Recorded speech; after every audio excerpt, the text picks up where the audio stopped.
It has been touch and go the past couple of days as to whether southeast Queensland will go into lockdown with a couple of cases there. Good news for Queenslanders today with Premier Anastasia Palaszczuk looking like, saying they had dodged a bullet.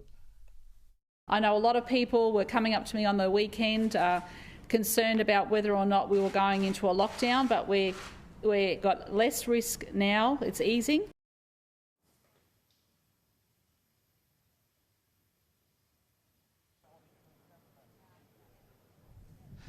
WA Premier Mark McGowan has now made it clear he won't be opening borders to the likes of New South Wales and Victoria until next year, once his state is 80 to 90% double vaccinated. Tasmanian Premier Peter Gutwein also talking about a 90% target now outside the national plan.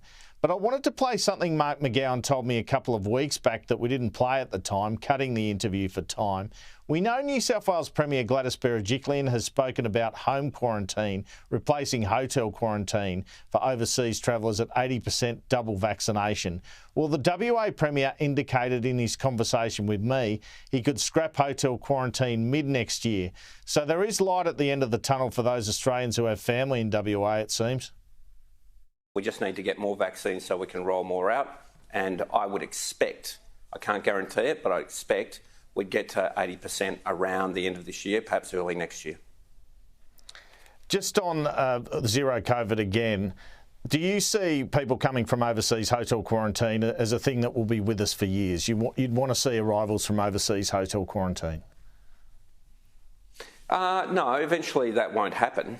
But that might be middle of next year or late next year. So I would expect at some point in time, if you're vaccinated, if you come from what would be broadly termed a low-risk country, if you've done a test before you arrive, people wouldn't need to hotel quarantine.